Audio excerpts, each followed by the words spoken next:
let's talk about some of the barriers and roadblocks that might get in the way of us having compassion. The first one I want to talk about is judgment. Judgment is when we apply what we think is right, wrong, good, bad. We take those values and we put it on someone else. Now, as parents, oftentimes we want to instill the values that we have in our children.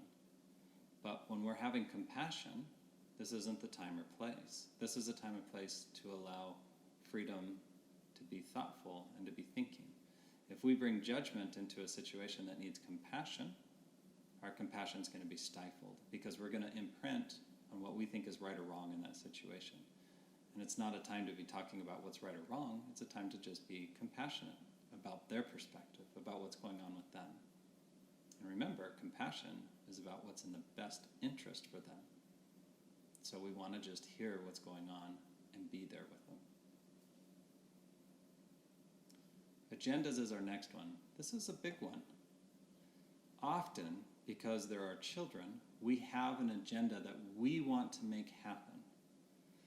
We want to be very careful of this. You have to be able to identify what your agenda is. Is your agenda to make them conform? Is your agenda to make them follow your rules? Well, if it is, you're not going to have compassion. And again, when we go to have compassion, we want to put a pause on these. There might be other areas we have conversations about this, but in the moment we're having compassion, we need to stop for a moment, put our agenda aside, and just have compassion. What is in the best interest? How do we help this child? Some of these other ones are a little bit self-explanatory, like stress. If we're really stressed, we may not be in a space to be able to feel compassion. Or if we have a lot of work, maybe we're working long hours and we have to do work at home. Maybe it's work around the house. And so we get really fixated on those things and it's hard to break that thought process and have compassion. That goes hand in hand with the next idea of maybe not enough time. We feel pressure on time. This happened to me the other day when I was trying to get everybody ready for school and work. You've probably been there. And something was going on and I couldn't have compassion in the moment because I was stuck with, I didn't feel like I had time. So I felt pressured. I recognized it later and realized I needed to just pause for a moment, take a breath, so that I could have compassion. Or recognize the situation needed to be put on pause altogether and come back to it later. But the time restraints and feeling that pressure made it very difficult to have compassion. Another one is when we feel like we have to have respect. So first off, this is an interesting point altogether. It is never about respect when it comes with your children. Whether it is that they're burping at you or whether they say something that pops out of their mouth, this is not about respect. This is about a child trying to learn their environment around them. Respect is something that is perceived in your own mind. So when we get to a state where we think they have to have respect for us and we put limitations on how they have to behave because it's defined by the respect we are putting on them, it is very difficult to have compassion. So we need to pause when we get to a spot where we say things like, well, you need to have respect, or that's disrespectful. Pause that, take a time out.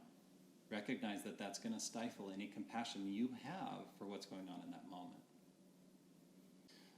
Next one is pressure of being a perfect parent.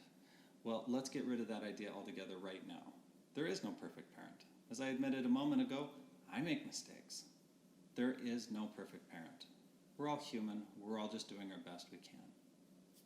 So if we're thinking that we have to be a perfect parent, we're going to put a lot of pressure on our kids. And it becomes very difficult to have compassion because we're looking for conformity.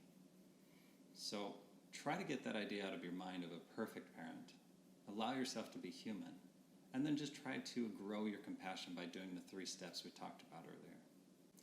Another one is fear and anxiety. When we have fear or anxiety about what's going on with the child or what's going on with us, we're afraid of what could happen in the future, that will stifle our compassion. So we need to be in the moment. Let that go for a minute. If you recognize you're having fear and anxiety, pause, take a breath, and then try to ground yourself with what's happening in that moment. What's going on with your child? Don't worry about what could be or what might be. What's going on with that child in the moment? Go through the first 3 steps we talked about. When we want them to be a certain way, whether it's we want them to listen to us, or we want them to share things with us, we want the best for them. When we want these things, all of those ideas will stifle that compassion. It's not about what we want for them in those moments. It's about what's going on with that child. And the last one I'll bring up in this video is the different parenting styles. We've been taught lots of different ones. And so taking on this compassion role as a parent sometimes can butt up against the idea of other parenting styles we've been taught, or the way that our parents did it or our grandparents did it. And that can be very difficult. Sometimes we run up against those paradigms or the ways that we see that parenting is supposed to be. And so then we don't want to do that, or it's very difficult to make that change. So we need to recognize, well, what parenting style do I use? What is it that I'm comfortable with? What changes can I make? Can I have that compassion? Can I build the compassion? Can I apply it? Recognizing some of the parenting styles that we use that might get in the way. So there's lots of other things that could get in the way and things to be able to grow your compassion, but that's a list that you might be familiar with, and you might be able to identify other things that could get in the way as well. And I would encourage you to always be thinking about that. When you're trying to have compassion and something prohibits you, what did get in the way? Can you remove that barrier? Again, compassion is identifying what's in the best interest of the other person. We're having our empathy. We're following those 3 steps of trying to remove our judgments, agendas, barriers, building our empathy, and looking at what's in the best interest of the child. If you follow these things, it can help you build that compassion, and it can have a lot of big differences